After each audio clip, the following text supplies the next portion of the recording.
coffee break, today's tidbit.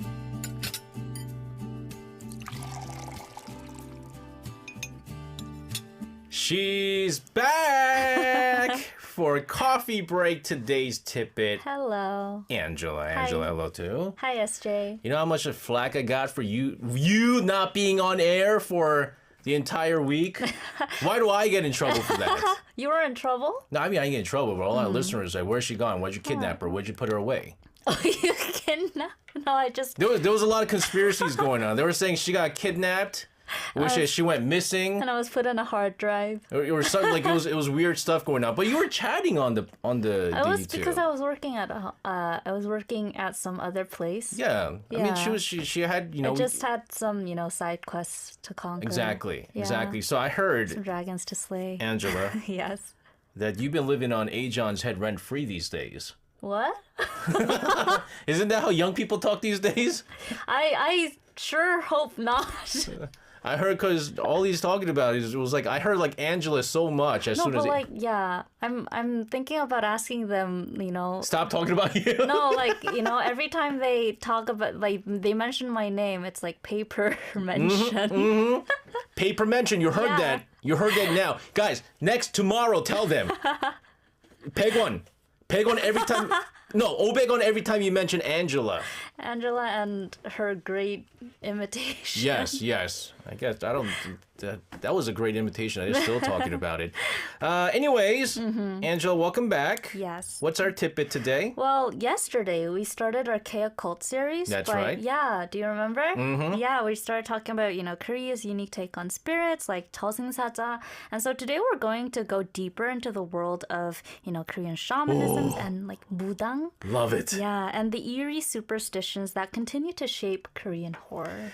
So, mudangs. Yes. I mean, this is at the heart of K-occult, right? Exactly. So, mudangs are like, spiritual mediators, in Korea. They're like, they perform rituals called 굿 to communicate with spirits and, ease suffering for both the living and the dead. And, instead of simply, banishing evil, mudangs focus on understanding and guiding spirits. And so they're very distinctive in Korean occult. Yeah, and I think it's already so different from like the Western image of the exorcist, right? Exactly. So, when we think of, exorcism and Western stories, they're usually very violent confrontations. Yep. But in Korea, shaman's ritual can feel like a dialogue with a spirit. So it's very, it's not as violent or scary. Yeah, so there was a television show in Korean TV that I used to watch. I think it was called Exorcist. And it was just basically about people they had like ghosts in them, and then exorcists used to come in, and then the mudangs come in and try to bring them out, and there's like a conversation that comes in. And I sometimes I watch it and I'm like, how many of these are fake? A lot of them are fake, but I think what's eerie is that a lot of them are real. That's the other thing. There are some fake ones, but there are some real ones as well. But let's talk about how these rituals look like, though. So these rituals are called 굿. Yep. And I think this is an aspect a lot of foreign viewers will find interesting, because it's very visually striking. It's full of music, color, and symbolism. So the mudangs or shamans will wear, vibrant bubok, usually in red, blue, and yellow, which also have, meanings related to ghosts and, the ground around them. And they also make a lot of sound. Yeah, so kuds are usually very loud. The rituals are often loud to, bring in or ward off spirits depending on the type of the spirit they're dealing with. And so mudangs will often use fans and ritual swords called like shinkal, god swords, and drums, gongs. A very rhythmic soundscape will be created during the kud. And, most iconically, you might even see mudangs dance on sharp blades, which is called chakdu. Chakdu. And so Koreans actually have a saying coming from this chakdu. Like if they're doing something really great and they're really in their zone, you might say that. And so like it's proof that like if like a normal person stands on top of a chakdu or like a big blade. Yeah. Chakdus are huge blades, ladies and gentlemen. There's like they're sharp. They're very sharp. There's a set of long blades. And so the saying is, if you're just a normal person like you and I, and we stand on top of these blades, I mean, our feet will be cut up. damaged. Yeah, it'll be Yes. heavily damaged. But they're saying because they have spirit in them, it's protecting them by the gods, right? And so then they jump on the blade and stuff Exactly. like that, which is crazy. I don't even know how that even works, but it sounds. You really like this. I do. You really like Korean shamanism. I do. Yeah. It sounds very intense, but I love it. It is. And, this aesthetic has inspired a wave of Korean films and drama. Like most iconically, Pamyo, Eczema, which came out last year, is especially notable because you can see the Budang in, full action performing a kud. Yeah. And it really leaves an impression. Yeah. Have you seen it? No. I've seen the Yeah. trailer, though. I've seen the trailer. It's one of the movies that I've been wanting to watch. This is an interesting point being by Na Pensun over in Samsung Dong, who says it's because ghosts like the sound of the metals. Yes. Like, they take the two knives and go ching, ching, ching, and then like the bell sounds. I mean, it doesn't sound like that. It doesn't sound like that, but We have a lot of K cult fans. yeah. So Yeah. they like the sound, so it brings them about, Yeah, right? exactly. Talking about kud, I really wanted to see Pamyo twice because Whoa. Kim Gon's performance of the kud in the film is, really scary but also very powerful. So I recommend you to Okay, watch it okay. and our listeners. But besides that, there were a wave of K cult films influenced by Korean culture, such as 검은 사제들, The Priest, that came out in 2015, 변신 Metamorphosis, that came out in 2019, and then there's one of my favorite, K dramas called Aki or Revenant, which came out in 2023. So all of these films and dramas, they don't outwardly show Budang per se, but you can see how Korean shamanism has influenced the occult genre in South Korea. And they often blend Catholic symbols with, shamanic music and chants that are very Korean. So it's sort of creating a hybrid style that's really unique to Korea. And I mean, there's also been a lot of dramas with shamans in it as well, Yeah, right? so most recently, Kwigung, The Haunted Palace, and Gyeonhwa Sonyo, Head Over Heels, feature shamans as the main characters. My dad really likes Kwigung, so I watched it with him. And these shows aren't just about scaring viewers. They portray shamans as people trying to help spirits and move on, and they're often tied to love or family stories. And I think that's why a lot of, K-dramas these days are related to K-occult and shamanism. Yeah, and like not to mention Korean spirit seems to have a lot of backstories as well. That is true. That is true. Unlike Western demons, which are, often purely evil, Korean 귀신 or Korean, spirits usually appear because of unresolved pain or injustices, and shamans help them find peace. Yeah, so like the show Exorcist that I told you about, like they will get that ghost coming into the shaman, Yeah. and then they will talk in Through the shaman's voice, shaman, and then like yeah. sometimes they'll be like, and then it's like, and then there's like what's going on, and it's because they drank poison. Oh. 농약, what's that? Like pesticide. Yeah. Pesticide. They drank pesticide and they committed suicide. So that person, the ghost, is a person who has han, right? The unresolved pains, Yeah. injustices, and so they speak through the shaman is what it Yes, is. exactly. But the thing is, shamans are everywhere now. It's just Yeah. not in horror though. Yeah, and I found this really weird, but they're even in reality shows like 신들린 연애, Fortune Teller's Love, which is actually a dating reality I saw show. that. Yeah. So dumb. It features MC shamans and like fortune tellers and budangs. Can I just okay? So all right. So here's the thing. I believe somewhat of the shamans, right? It's not, I'm saying it's not dumb because shamans are fake. But then there's a couple of tarot readers, Yeah, there are. and they're trying to mix in with the shamans who can Yeah. speak with ghosts, and I'm just like, But it's really funny because sometimes like the tarot readers are like, I feel so drained. And it's usually because the budang, the shamans, have such huge energy surrounding them. They're like just drawing energy from the but fortune tellers. I just don't believe in tarot cards. I think you might like this one. There's a documentary called Shaman 귀신전, Shaman Whispers from the Dead, which, highlight how modern Korea is revisiting these traditions in new ways. So you Yeah. might find that interesting. And it's not just about fear; it's really an emotional depth, right? Exactly. That emotional focus, as you mentioned, Han, and healing is what makes K-occult resonate so strongly, even with international audiences. All right, we're gonna take a short song break, Mm-hmm. and I'm telling you, she comes out, and every time we talk about scary stuff, Anyen, what song did you choose? So, 지박 by An Yeon is My Sweet Home by An Yeon is what we're gonna play. It's about the 지방령 or Korean ghosts that haunt a certain place. But beware, the start of the song and the lyrics are quite intense. So, take a listen to that. All right, here's Anyen with My Sweet Home, Chibak.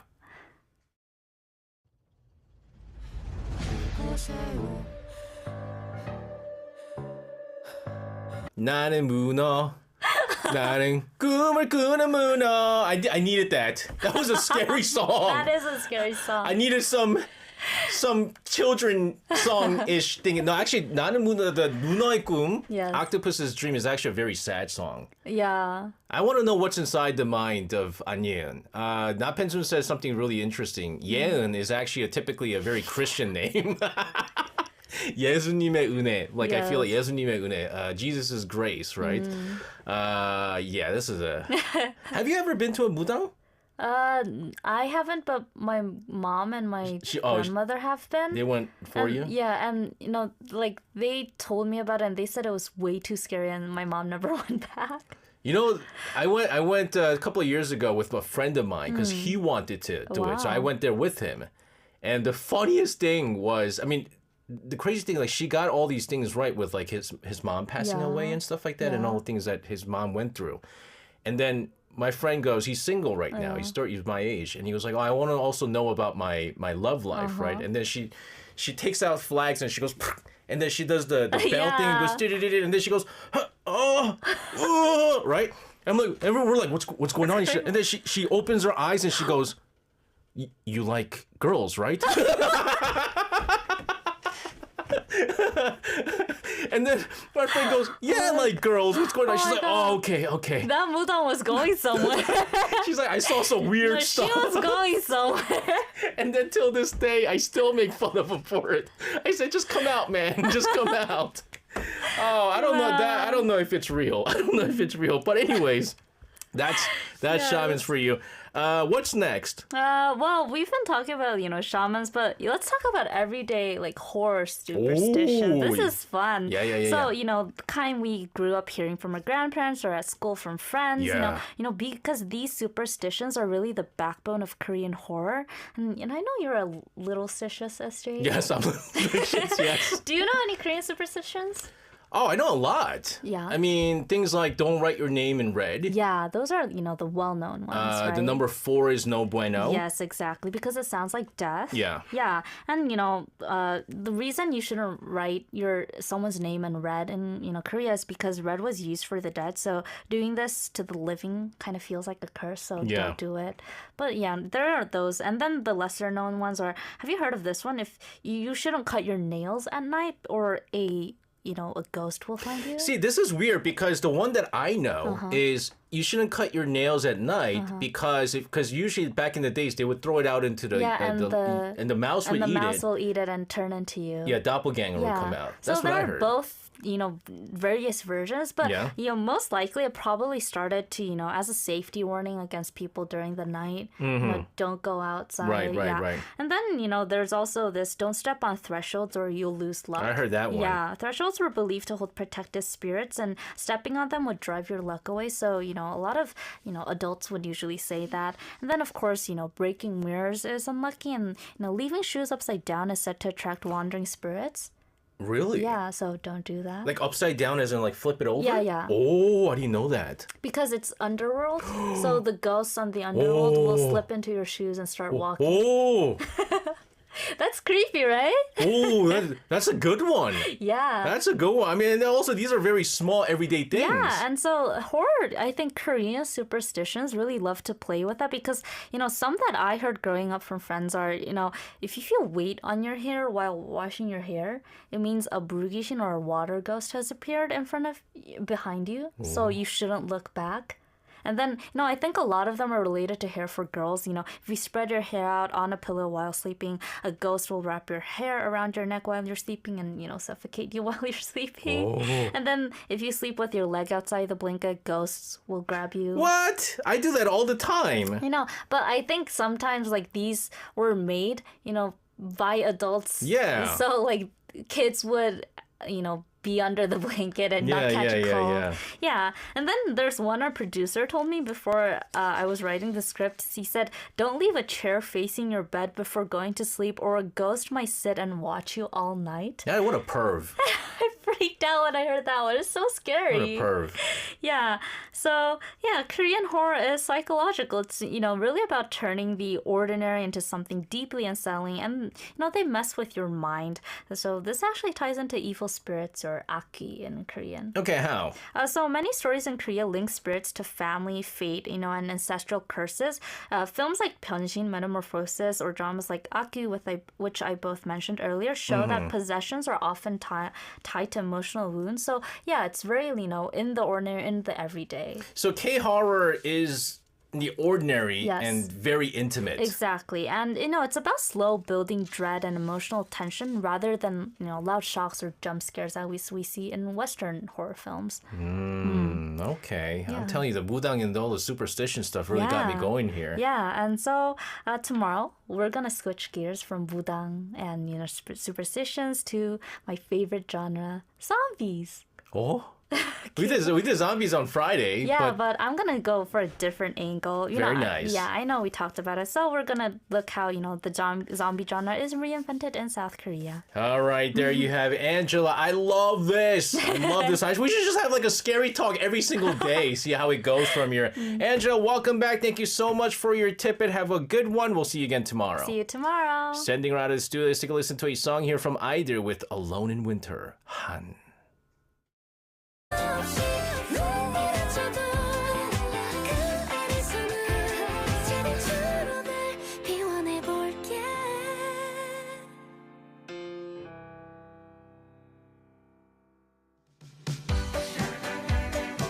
The Culture Inc. We're not listed on the stock exchange, but the value of K-Culture to the moon.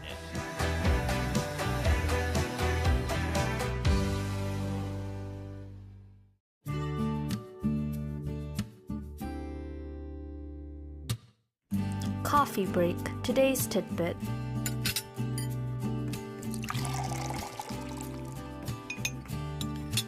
All right, it's time for our weekdays coffee break. Today's tipping, and joining us in the studio, Angela. Angela, hello to you. Good evening. Angela. Yes. Can we agree? Yeah. We don't agree on a lot of things, Yeah. but can we agree that having you and I in the same No. cushion is that's the worst idea ever? No. That would.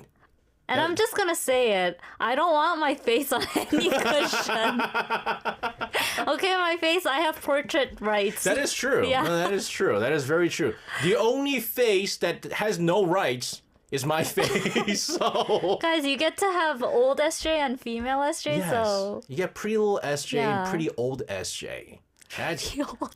That's pretty good. That's pretty good, right? That's what it's going to Yes. be. All right, what are we going to be doing today? So today is the final part of the K-occult series.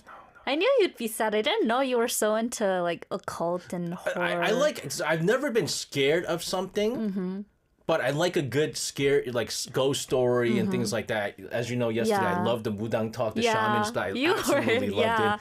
Yeah, so what are we Yeah. doing today? So, as you mentioned yesterday, we dove into Korean shamans, and today we're wrapping up the series with my favorite subgenre of horror. Today is all about K-zombies. That's right. You said this Yes. yesterday. Yeah, so we've mentioned Train to Busan on the program before, so We did. I will try to mention a lot of other stuff because K-zombie is very, diverse, and go deeper into what makes Korean zombies stand out.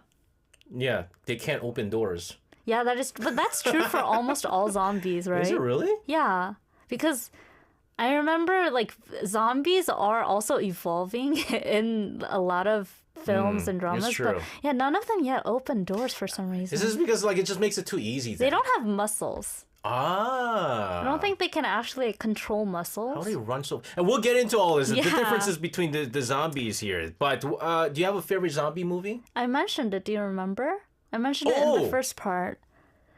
Oh, I don't even remember like two hours ago.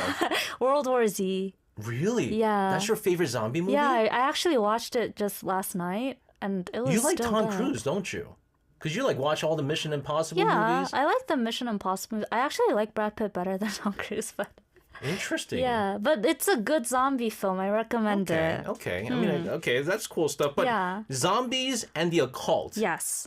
Are they really connected though? So a lot of people would think like zombies and the cult, they don't go together, but traditionally zombies have root in occult practices like necromancy, where the dead are reanimated through like dark rituals or magic. So it definitely has connections to the occult. And in Korea, the connection is even clearer when, zombie narratives blend with shamanistic themes, which is very common in Korea. A great example is The Cursed or 방법, and its spin-off film, The Cursed Dead Man's Prey, 방법 제타이, both written by Yeon Sang-ho, the director of Train to Busan. Ah, director Yeon Sang-ho. Okay, so I guess you Yes. can't talk about K-zombies without mentioning this fella.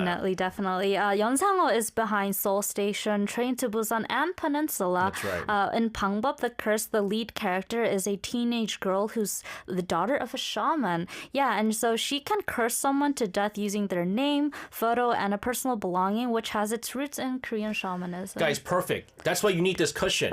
You have everything here. You have a name, a photo, and a item, personal belonging. My cushion here. You could curse me all you want. Oh my God. You could curse me all you want. So how does zombie mix into all this, Angela? So the movie version of this drama takes the drama's idea and throws in 제타이, which is a Korean term for living corpses. Huh. Essentially zombies. Yeah, and this causes chaos in this alternative reality. So this movie and film is a fun mix of shamanistic curse, the undead, and, why it fits perfectly into the K cult series. Different from Kangji. Yes, different from Kangxi. Okay. Yes. So what makes K-zombies different from Western zombies? Well, I really think one is speed. Yes. Would you agree? Yes. Yes, because Western zombies, before they evolved into fast things, yeah, that's what we used to think. So, like these days, we do see fast zombies like in The Last of Us or even World War Z. But more traditional zombie films in the West, like Night of the Living Dead or The Walking Dead, we saw them slow. But Korean zombies have always been really, really fast. Running full speed. They can even climb. Oh yeah. Yeah, swarm in hordes. And people joke it's because of Korea's 빨리빨리 culture, where everything is fast. So it's not even just deliveries or internet speed, but it's also zombies that are fast in Korea. Even after death, even after life, Yeah. dead people. They can't relax. So fast. So Yes. fast.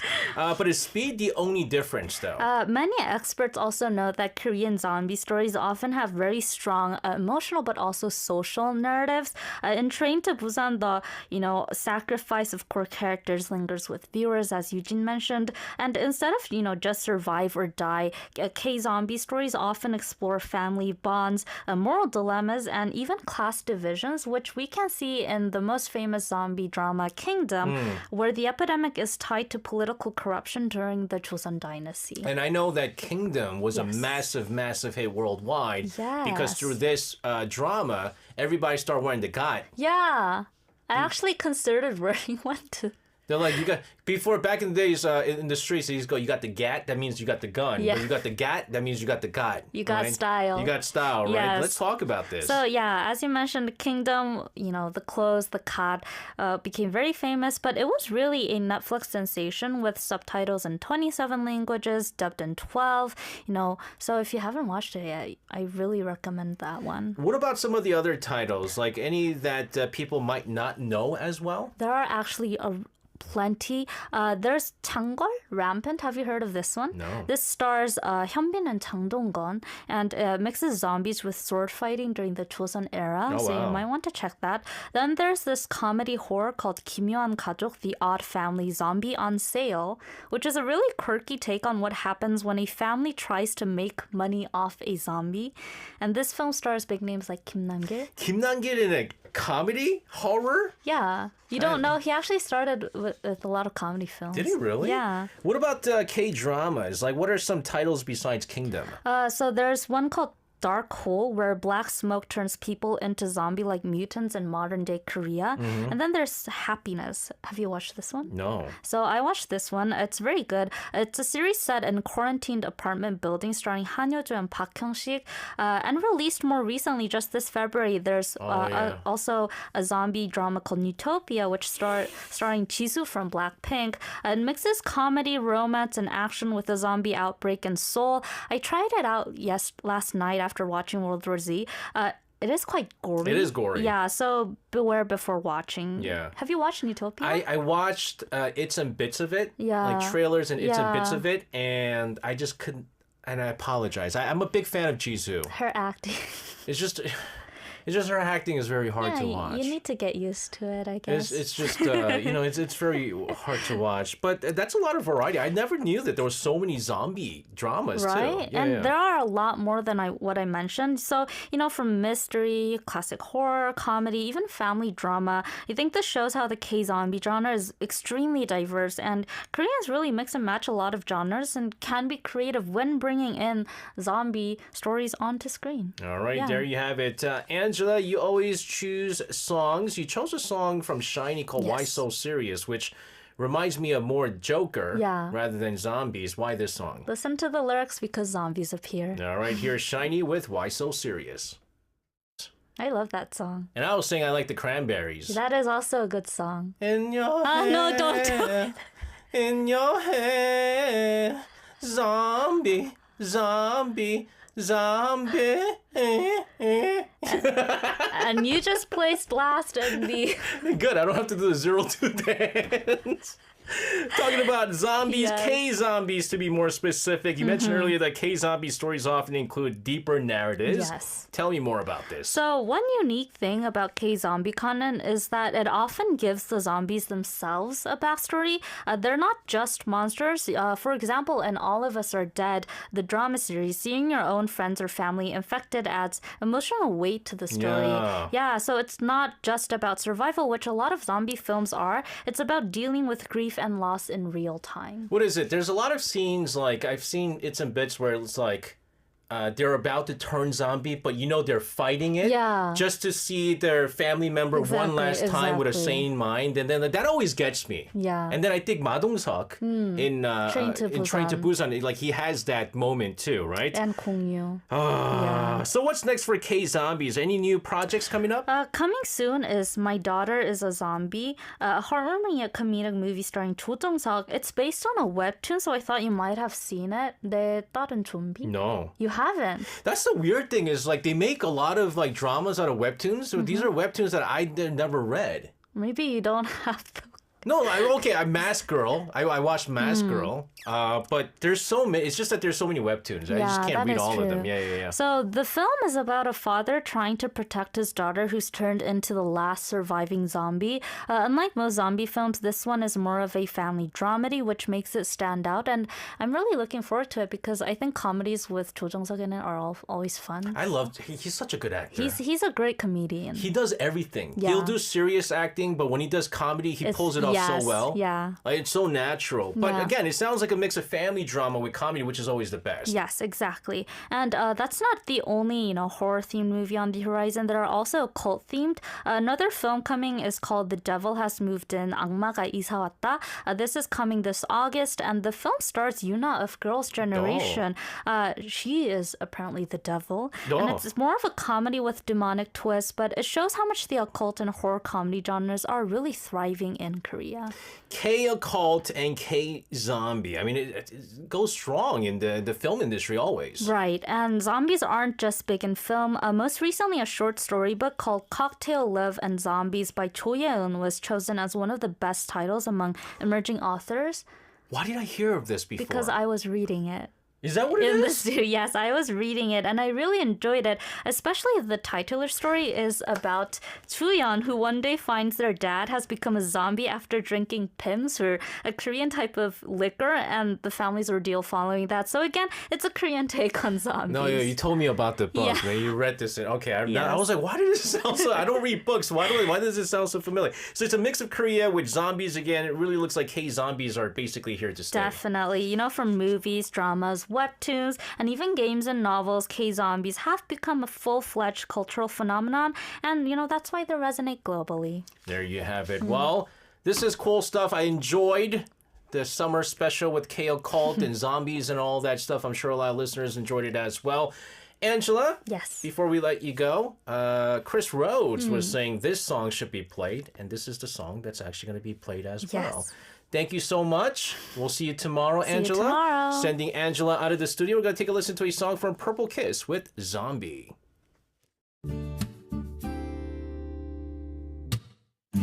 Coffee Break, today's tidbit.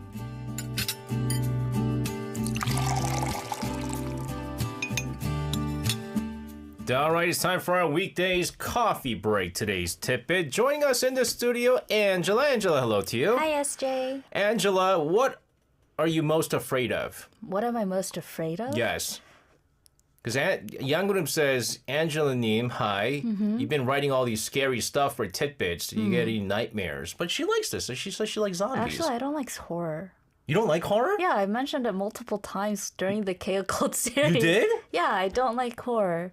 But you like zombies. I'm okay with zombies. Well, you don't like, you're not okay with horrors in that, like, you go, oh my goodness, it's so scary, or like it's just not, it's boring?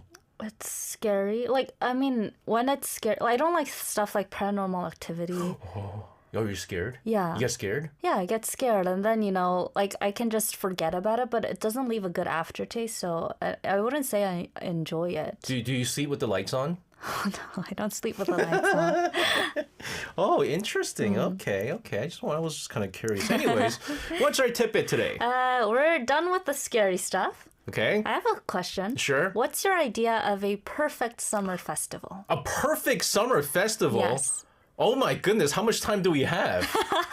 Oh, it's like a water show and size performing, and then there's free beer everywhere, and then there's more beer. Isn't that basically a size concert in the summer? Yes. Have you been to? But other artists have to come too. But yeah, I mean, I usually I used to like to go to beer festivals. Oh yeah. I don't like drinking wine on a hot day. Right. So Really? I just like going back to the beers. Go back to the good old the brewskis during the summers. And I used to go to a lot of beer festivals during the summer. What about you? Well, you know the answer. I like a good Rock? festival. Yeah. Yeah. We're going to talk more about that tomorrow. But Oh. today, here's another great iconic Korean summer festival, which includes like beach, music, food, fun. Can you guess what it is? Yeah, I'm looking at it right Yes, now. the Poryong Mud Festival. And it's not just a festival. It is actually one of Korea's biggest summer celebrations where you can literally dive into covered head to toe in mud. Poryong Mud Festival is arguably the biggest Yes. festival, and this is probably the most popular festival among Yes, foreigners. exactly. And we have a picture that we're showing right now, and oh my goodness, I had no idea it was this big. Yeah. I've never seen it at this angle. You can see the full scale of it through this photograph. Holy cow. Yeah. Actually, and all those like about was it air slides, the Yeah. bouncy slides, those are all at the bottom. Those are all mud and things like that, yeah. right? So it's not just, mud, but there are a lot of fun stuff there too. And, so it started in Poryong, commonly known as Daecheon, in a city of South Chungcheongdo province in Korea. The Mud Festival began with a creative idea back in the 1990s. In 1994, the then mayor of Poryong's Daecheon Beach wanted to boost the local economy and noticed that the local mud had great cosmetic Yeah, yeah. benefits. They first developed, mud-based cosmetics, and then in 1998 they launched the very first Poryong Mud Festival, and it was such a hit that now 27 years later it has become a global summer event attracting people from all around the world. Yeah, I remember going to Poryong not for the Mud Festival, just on it was a weekend booze trip with a couple of my friends, and I thought my wife was going to get really upset that I went to a booze trip without her, and so I remember buying the mud mask that they sell there, which I mean seems like actually could get for free, but I don't know why I bought it. But it's a festival that's both fun, good for your skin. Yes. But what's so special about this very mud, though? So, the mud here isn't actually just wet dirt. I didn't know this, but did you know Poryong mud is rich in natural minerals like iron, magnesium, germanium, which are known to prevent skin aging, cleanse impurities, boost skin elasticity, so all the good things for your skin. And this mud is processed into mud powder and mud water, which are even used in cosmetics produced by top Korean brands. So you can actually buy related cosmetic products at the festival like you just mentioned. Yeah, germanium is really good for like blood flow, Yes. like all the blood flow and stuff like that. Magnesium magnesium. It's good for your muscles and all the. Oh, you know your mud. No, not the mud, because like I mean these are all stuff that I remember I purchased for like sports stuff like after yeah. So K beauty basically everywhere. Yes, but historically mud treatments really go way back, even to Cleopatra's clay facials, ancient Chinese beauty powders. So really, if you were taking part in the Poryang Mud Festival, it's a spa day and a festival all on the beach. With everybody. Yes. With just about everybody, so many people out there, and I know this happens every year. Yes. Again, a very popular festival. When's it happening this year? This 2025 festival runs from July 25th, so tomorrow, to August 10th. Ooh. That's why we're bringing it up today. Yeah. So we're sharing pictures here, and oh my goodness. Yeah, so these are all the stuff that visitors can do. Is that 고리잡기? Is that the one where like you're trying to get the tail, right? Yeah, it's like Grab team the tail. events. Yeah, so there are a ton of activities available at the festival. Oh, jeez. That's mud fighting. I want to try that. I was gonna ask you, like, would you be interested in stuff like that? Oh my goodness! It looks so fun, doesn't it?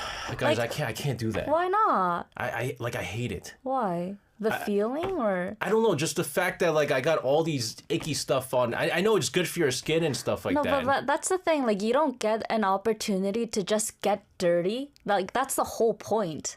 And you can see all these pictures of foreigners. They're like all visiting. foreigners, actually. There's like no Koreans. A lot of foreigners visit there. Yeah.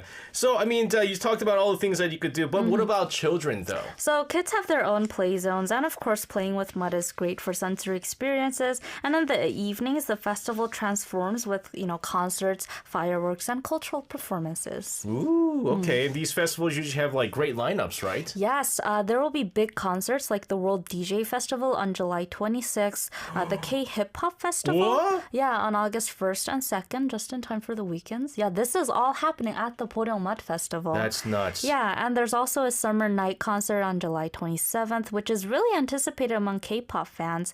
And another K-pop Super Live is being held on August 9th. This is basically like an omakase of like music festivals. This is amazing. Yeah, and there's also drone light shows and fireworks. So the festival is also very magical at night. And one thing, and we saw this from the Yes. pictures there, but there are many, many foreigners, and this is probably arguably the most popular festival for foreigners, right? Yes, absolutely. Foreign visitors love the Poryang Mud Festival. In 2019, about 388,000 foreigners attended. Last year alone, over 1.6 million people came, including more than 80,000 foreign tourists. So it's really a global beach party with, no language barriers. Everyone just connects with music and mud.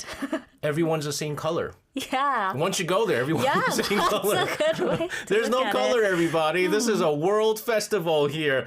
This is amazing, but how do people usually get there, especially when you're coming from, let's say, Seoul, the capital of Seoul? So this year, the festival has introduced the Seoul Poryang Mud Train, which is a special tourist train operating on July 26th, August 1st, and August 8th. The package includes round-trip train tickets, a shuttle to the festival, but also, like entrance to local attractions like the Kewa Art Park, and even a voucher you can use at the traditional markets at Poryang. So this is really a fun and easy way to experience both the festival and, the Poryang's culture. I know this is really random, but I had the best fried shrimp at Poryang.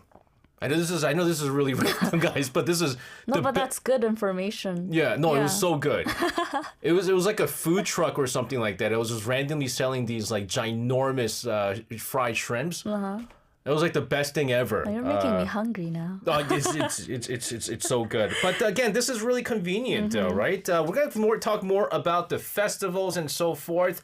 But this is a great song. To take a short song break, we're gonna take a listen to a song from Gravity with Party Rock. Woo. Yeah. Let's go. Hey, let me Party rocking into house tonight. Everybody just have a good time. And you want to shuffle? Yes, that's exactly what I thought too, Junie. LMFAO, the original Party Rock, one of the best songs out there. That was Gravity with Party Rock. We were talking about the basics of the Poryang Mud Festival that's held every year, and it starts this Friday. We're gonna dig dive deeper Into mud. into mud. Let's get some details here. What are some must-see highlights if someone's planning to go this year? Well, I think this is a no-brainer, but definitely try the mud zones where, there are wild mud mop scenes at the beach or the family-friendly activities. You can take part in a mud fight, and I really, really want to take part in this. I think it'll be so fun. And then second, you can check out the major performances. For example, Mnet's M Countdown, a very famous Korean K-pop show is happening on August 7th at the Poryong Mud Festival. So I think this will be interesting. You might see some K-pop idols with mud on their face. Oh my goodness. Angela. What? I just looked at the script. Yes. This is oh my, hold on. What day? Hold on, time out. Sorry guys. I just need to know what day. August 8th is. Okay, so the Yes. script reads, this is all for kids. What about adults? This is for you, SJ. On August 8th, there's a 8090 night, so 80s, 90s night with legends like 조성모 and 찾아. Oh. 나는 매일 학교 가는 버스 안에서. Oh This my is my go-to song too. This is good. Yeah, I think a lot of adults will enjoy Oh, that's that. a Friday. I want to. Is our producer seeing us? It's a Friday.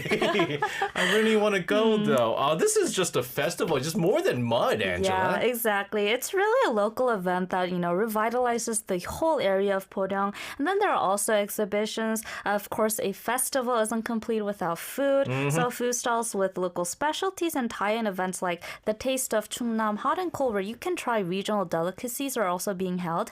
And Poryong is also famous for its seafood that's fresh. So do check that out if you're going. And if you love exploring the nearby Kewa Art Park, herb gardens, and Poryong's markets are really worth a visit. Oh, I'm not gonna lie. I've been in Korea for almost 16 years now. I've had people talk about this for years. I've never been so excited. Maybe I you really should go haven't. this year. I really want to, but I want to go to the August 8th one though. It's a Friday. Maybe you can. I don't know what time it's being held. I mean, it's not too far. Maybe like 2 hours away, maybe. 2 hours. But I mean, Maybe after the next show. year. Goodness. But anyways, let's talk about more about this and Yes. all the things that you could check out here. Well, also starting from the 25th to August 10th, Poryong will open a pet beach around Daecheon Beach and 갈매기 광장. So pet owners can enjoy the area and the festival with their loved furry friends as well. Oh, Yeah. okay. And so the move really shows how important pets are to people these days. Yeah, we've mentioned it before on Coffee Break, but I think it's a great move forward on Chungnam's part, especially as more people travel with pet these days. Officials said more workers will be on site to make sure the area is clean and safe, and newcomers can find information easily. There will also be treat stores for the pets at the beaches, just to make sure if you're going, do keep your pet on a leash, clean up after your pet, and follow the basic rules. Yes. Oh, how about this one, guys? We're not even done yet. We are not even done. That's all the things that are happening on the ground. What's happening up in the air? I am so looking forward to this. The Korean Air Force Black Eagles will perform an air show on July 26th over at Daecheon Beach. It will be a thrilling spectacle. Imagine mud playing during the day, and then fighter jets will be soaring above. I really like fighter jets, so I really want to go now. That's really rad. I would not have thought that you like fighter jets. Have you seen the show? No, I saw videos on YouTube. I always look at Korean and US videos of fighter jets. No, it's amazing Yeah. actually. Any tips for first timers, Angela? 3 quick tips. Wear old clothes or dark swimsuits, or even clothes you might want to just throw away because Yeah. mud stains do not wash out easily. Bring waterproof gear for your phone if you want photos, because the mud will get Yep. everywhere. And then don't miss the night events, K-pop concerts, hip-hop parties, drill night shows, and of course, 80s, 90s night. Yeah, so make sure you know the full schedule before you're going. I'm not gonna lie. Again, sometimes when we talk about festivals, I just act like I get excited for it. No, you're really excited and I today. could care less about these festivals. This is really cool. This is real cool. This must be one of the, unless they've been doing it like this for every year. I mean, I've heard about the Mud Festival happening every year, but this is like huge in scale. Yeah, and really, the Boryong Mud Festival isn't the most famous summer festival in Korea for nothing. Yeah. It's a mix of adventure, beauty, even culture, and it's only a couple hours from Seoul. So really, if you're in Seoul and you're listening to this, you might want to check it out. If you're looking for an epic summer story, it's just in front of you. Yes, exactly. Well, Angela, our producer decided we're going to change the song here. Because it's your go-to song and it's party fever once again. Angela, thank you so much for coming in today. Have a fantastic rest of your night. We'll see you again tomorrow. See you tomorrow. Sending Angela out of the studio. We're gonna take a listen to her favorite song. This is Chaja with Bus 안에서 in the bus.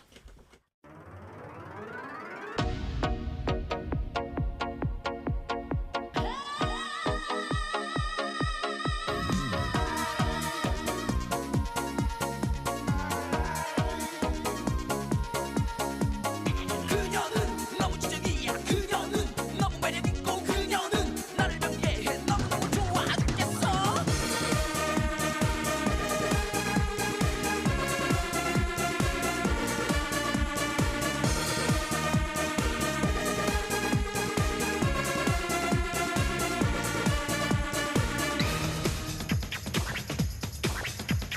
나는 매일 학교 가는 버스 안에서 항상 같은 자리에 앉아 있는 그녀를 보곤 해. 하지만 부담스럽게 너무 도도해 보여. 어떤 말도 붙일 자신이 없어. 아니야 난 괜찮아 그런 부담 갖지 마 어차피 지금 나도 남자친구 하나 없는데 하지만 너는 왜 아무 말도 없을까 너에게 내가 정말 필요하다는 걸 알아 넌 너무 이상적이야 네 눈빛만 보고 내게 먼저 말 걸어줄 그런 여자는 없어 나도 마찬가지야 이렇게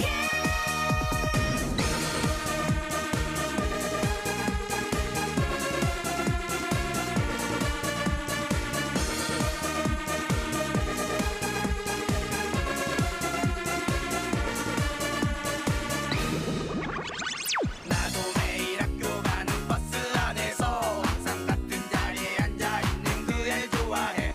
일부러 그녀의 곁에서 보기도 하지만 왠지 내가 너무 부족해 보여. 아니야 난 괜찮아 그런 부담 갖지 마 어차피 지금 나도 남자친구 하나 없는데 하지만 너는 왜 아무 말도 없을까 너에게 내가 정말 필요하다는 걸 알아 넌 너무 이상적이야 네 눈빛만 보고 내게 먼저 말 걸어줄 그런 여자는 없어 나도 마찬가지야 이렇게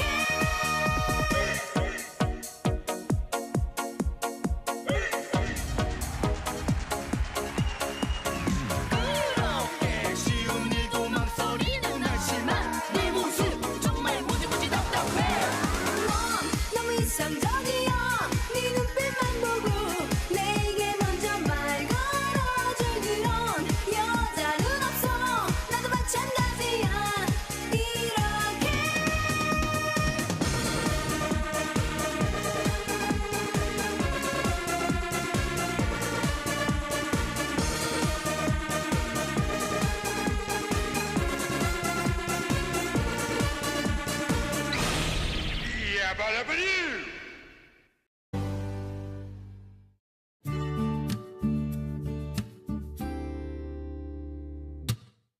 Coffee break. Today's tidbit.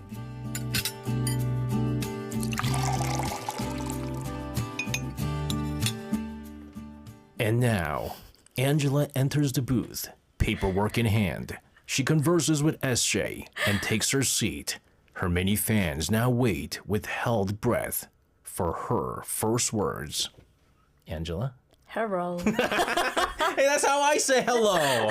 You can't take that from me, Angela. SJ. Hello to you. Hello. I had to read that. It sounded. Yeah. It seemed like almost like from like a golf. Oh, really? I thought movie trailers from like the early 2000s. Oh. They had voiceovers back then. No, they did. Yeah. I thought it was like one of those, like, if you ever watch televised golf, and then it's like they're about to putt, it's like, and now, Angela enters the booth, paperwork in hand, She puts. puts, and it's in. That's a buddy shot. It's a birdie. So, what's our tidbit today, Angela? Do you remember? I know you won't remember, but I mentioned something called 낙세권 yesterday. Okay. Do you remember it? No. I mentioned it. Do you know what a 낙세권 is? You So can I'm guess it. gonna stab in the dark, right? So 역세권 Yes. means close to this train station, Exactly. right? For like when we talk about real estate. And rock is rock. Yes. Is it close to rock festivals? Like rock something to do with rock? Yeah, so South Korea has recently been being called a 낙세권 because it's turning into a hotspot for rock music lovers. A lot of famous foreign bands have announced tours here Yeah. in the nation. Coldplay Yes. here. Is that Coldplay? Yeah, this is a Coldplay T-shirt. Really? Yeah. I've been- Alien Radio. Alien Radio. Oh, that's pretty. That's nice. Wait, I don't know if you can see it. It says Coldplay FM. It says here. Coldplay. Yeah. Coldplay. It says Coldplay. Yes. Oh, but that's a yeah. Coldplay shirt. Yeah. You went to the concert. Yeah. That's right. They visited in April. Mm-hmm. Oasis is coming in October. And then Muse and My Chemical Romance are visiting next year. So, rock fans like me are beyond excited. So, guys, so we and Angela have random discussions Yes. on our ride home. I drop her off at the train station, and one thing that I found, I've always known she liked music. And I knew she kind of likes, bands, rock and stuff like Yes. that. She likes old school rock too. Oh, yeah. Like it's getting to the point where like she knows the history and stuff like that. And I remember we were talking about like Muse. Muse is not old. Muse isn't old, but like we were talking about Muse, You're talking about like Led Zeppelin. Led Zeppelin, right? Metallica, all that, all those classics. Do you have a favorite band? Oh my goodness, a favorite band? That's a very good question. I like. Oh my You goodness. can think about it. I'm gonna think about it. I'll think about it. I'll get back to Yeah. you on this one. But anyways, she's a big rock fan, like a true rock fan, right? But does this mean that Koreans really love rock bands and concerts just because they're coming to Korea? No, so like not just because they're coming, they really love it. So while K-pop often steals the spotlight, South Korea does have a really strong rock culture, especially in summer and fall when many outdoor rock festivals happen. Hopefully not like on days like today where it's hitting 39 degrees, but that's why we're going to talk about it today because, we're going to dive into those rock festivals that happen in South Korea and what makes Korea's rock scene unique. Yeah. Sounds fun. I know that there's like, at least I know that there's a big rock festival coming up shortly. Yes, we are going to talk about I'm sure it. we're going to talk about that. But let's start with the basics, okay? I've never been to a rock festival. Seriously? Yeah, I've never. Wow. I don't really go to a lot of concerts. The only concerts I've been to is like hip hop concerts or just ballad. I know it's very Ballad concert? I know it's the spectrum is very the polarizing spectrum there, but rock I've never been to. I feel like it's really cool. Define rock festival for us. Well, rock festivals are mostly outdoor music festivals, obviously centered on rock music. The first one started in the 1960s in the United States, like the iconic 1969 Woodstock Festival, which mixed rock, peace, and counterculture. Over time, rock festivals expanded to include other genres, but, it still remains one of the best ways to discover indie and rock artists, and that's the same in South Korea as well. How about in Korea then? When did rock festivals actually start? So Korea's modern rock festival scene began in 1996 with the Freedom Concert at Seoul National University, which was held to celebrate the end of album pre-censorship, which was pretty widespread at the time. But the first pure rock festival was the 1999 Treeport Rock Festival in Incheon, which later was rebranded as the famous Pentaport Rock Festival. Oh, that's what it was Yes. called. So that same year, the Dongducheon Rock Festival also started, and the two of them are still going strong, and the longest-running continuous rock festivals in South Korea. So, I mean, these are all names that I'm very much familiar with. I know many people that have gone, but what are the biggest rock festivals in Korea now? So the top ones are the Incheon Pentaport Rock Festival, Busan International Rock Festival, Dongducheon Rock Festival, Let's Rock Festival in Seoul, and the DMZ Peace Train Music Festival near the North Korean border. So you can see South Korea has a lot of rock festivals. Yeah. So the one that I know a lot of my friends go to is the Pentaport Yes.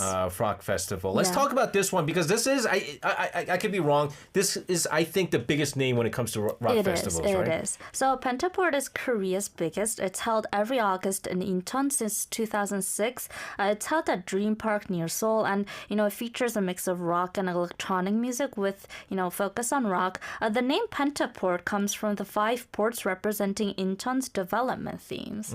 Okay, makes sense. Makes sense. But why is Pentaport so famous though? Well, its history, obviously. It's one of the first, but also its proximity to Seoul makes it a great place for people in Seoul to visit. But also the lineup is always considered above average among Korean rock fans, and a lot of famous bands from all over the world visit. I visited in 2017 because my favorite band, one of my favorite bands called Bastille, was visiting there. So yeah, they bring in a lot of famous names. No, I remember it's actually only recent, I think, over the past like maybe decade that the lineup has gotten better and better and better.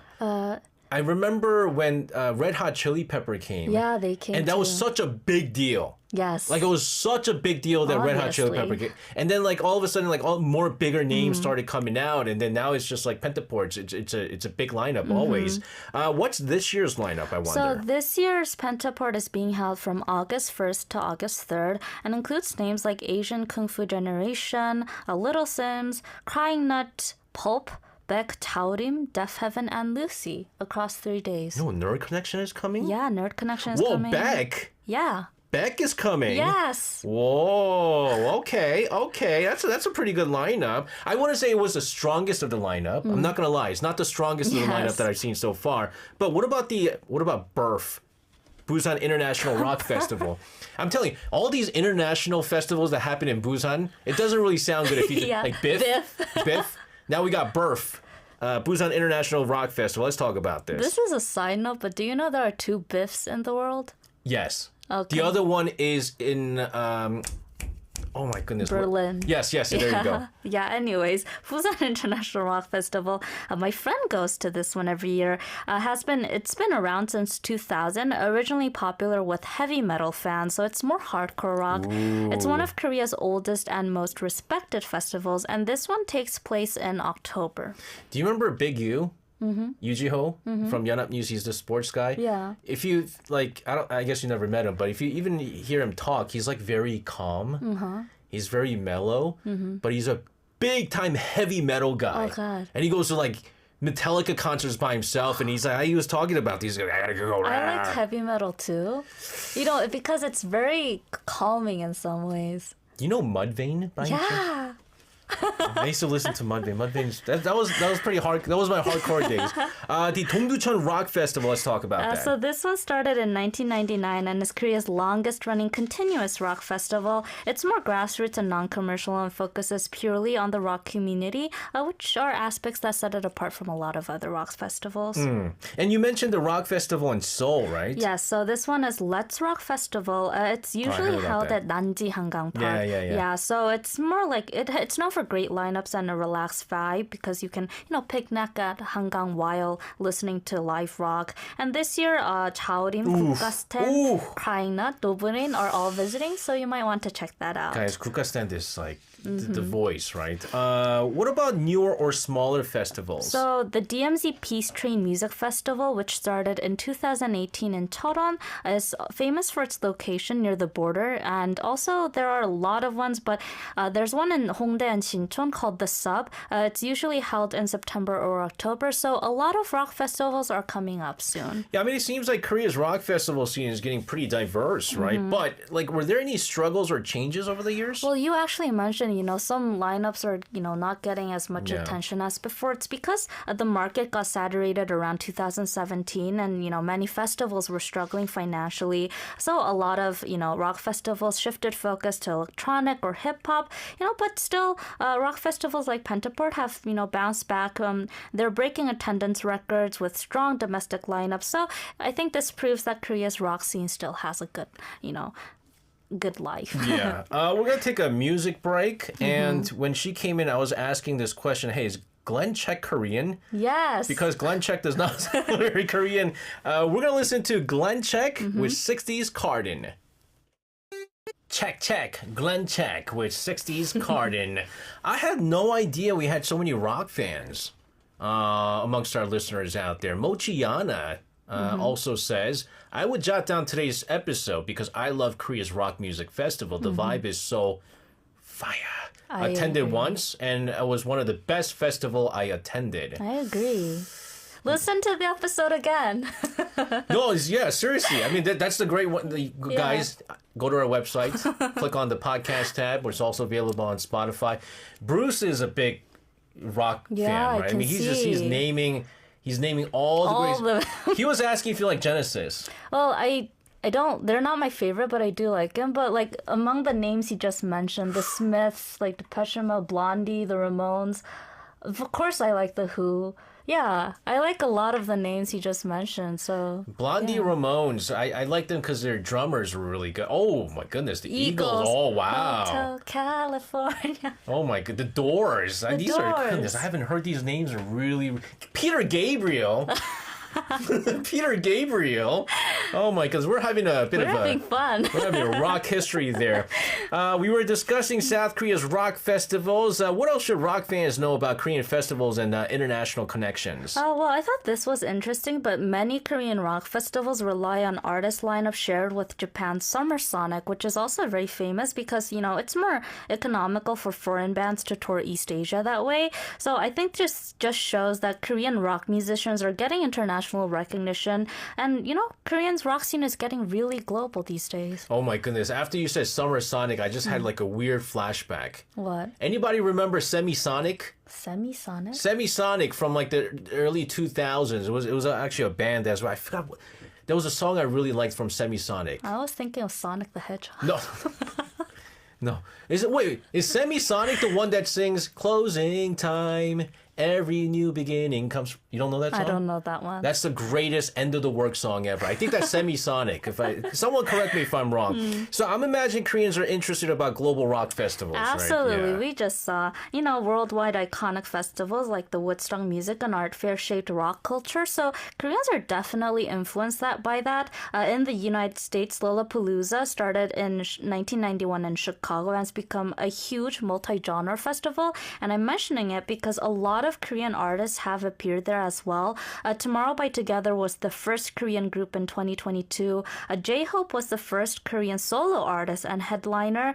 New Jeans debuted there in 2023. And this year, Extraordinary Heroes and Twice, being the first Korean girl headliner, are on the lineup as well. Now, don't hate me for this. When I was young and Lollapalooza was all about like rock music, you know, like Smashing Pumpkins used to headline Lollapalooza and stuff. It is weird for me to see like a lot of these K-pop. Yeah. Extraordinary Heroes is rock. Oh, well, I mean, they're rock, right? They're rock. We always hear about Coachella as well. Yeah, so Coachella, everyone knows, is in California. You know, probably the most famous global music festival today. And a lot of Korean acts have made history there too. Epic High was the first Korean artist to play at Coachella in 2016. Blackpink was the first Asian artist to headline the main stage in 2023. And in 2025, Lisa and Jennie from Blackpink are performed solo stages. So it's a dream stage for many Korean musicians and rock artists as well. Oh my goodness, as we're talking about all this, we ran out of time. Very quickly here, tips for listeners planning to attend a Korean rock festival. Check festival dates and lineups early because they often overlap and open months before. And prepare your tickets. Even if you've missed Pentaport, you still have time for the fall concerts. There you have it. Angela, great stuff. A lot of our listeners very much into rock music didn't know. Have a safe weekend. We'll see you again on Monday. See you on Monday. Sending Angela out of the studio. Let's take a listen to a great, great song. This is Chowdy with Magic Carpet Ride.